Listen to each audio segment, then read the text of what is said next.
was identified as mentally retarded, put back from the 5th grade into the 4th grade, and stayed in that category until I got out of high school.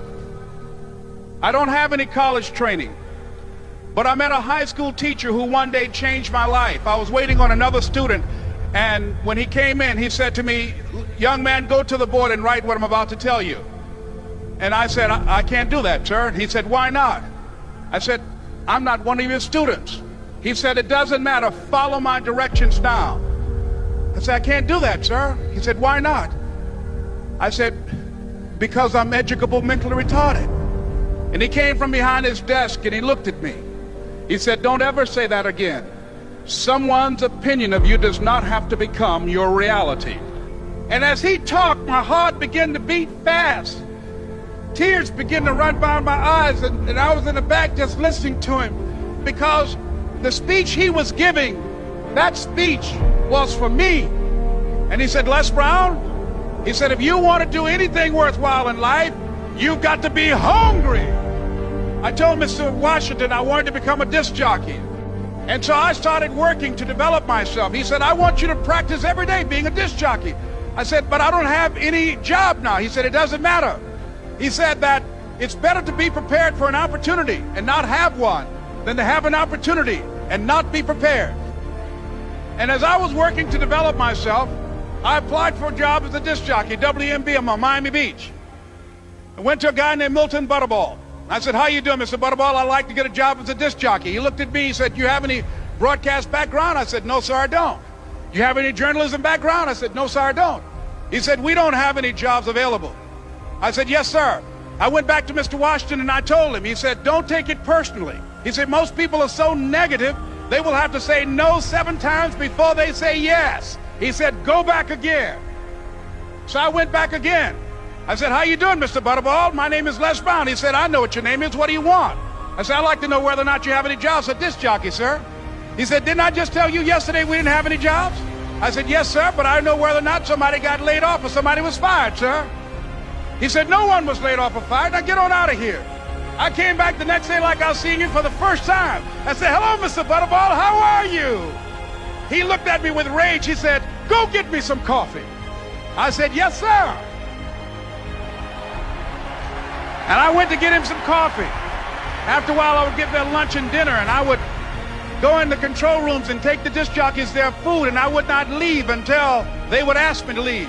One Saturday afternoon, while I was at the radio station, a guy named Rock was drinking while he was on the air. I was the only one there, looking at him through the control room windows, walking back and forth, young, ready, and hungry. Pretty soon the phone rang, and it was the general manager. And I answered the phone. I said, "Hello?" He said, "Les, this is Mr. Klein." I said, "I know." He said, "Rock can't finish his program." I said, "I know."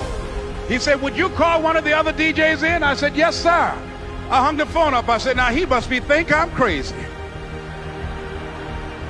I called my mom and my girlfriend, Cassandra. I said, "Y'all turn up the radio and come out on the front porch. I'm about to come on the air." I waited for about 20 minutes, and I called him back. I said, "Mr. Klein, I can't find nobody." He said, "Young boy, do you know how to work the controls?" I said, "Yes, sir." He said, "Go in there and don't say nothing here." I said, "Yes, sir." I couldn't wait to get behind those controls. I put on an old Stevie Wonder record called Fingertips. I sat down behind that turntable. I said, "Look out, this is me, LB Triple P, Les Brown, your platter playing papa. There were none before me and there will be none after me. Therefore, that makes me the one and only. Young and single and love to mingle, certified, bona fide, indubitably qualified to bring you satisfaction, a whole lot of action. Look out, baby, I'm your love man." I was hungry. I was hungry. You got to be hungry. Begin to know that you have greatness within you. And if just one of you here begin to envision yourselves as being blessed and highly favored to reach your goals, if just one of you capture the essence of what that means, that you have greatness within you and a responsibility to manifest that greatness, that you can make your parents proud, you can make your school proud, you can touch millions of people's lives And the world will never be the same again because you came this way. It was hard, ladies and gentlemen, coming to speak to people. And I was facing financial difficulties in my own life. I was behind on my bills and my dreams, and I'm saying to them, you can live your dream. It was hard, ladies and gentlemen. It was very difficult to pick myself up each day believing that I could do it. There were times that I doubted myself. I used to ask myself, can I do this? And something said within me, you're the one. Don't give up on your dream. By continuing to push forward, by continuing to run toward my dream, that one day I would have my own talk show. It's a long shot, ladies and gentlemen, from Liberty City, an abandoned building on a floor, never knowing my mother or father. It's a long shot. Being here with you today in this dome in Atlanta, it's a long shot. No college training, labeled educable, mentally retarded, but I kept running toward my dream. Don't stop. Don't stop running toward your dream.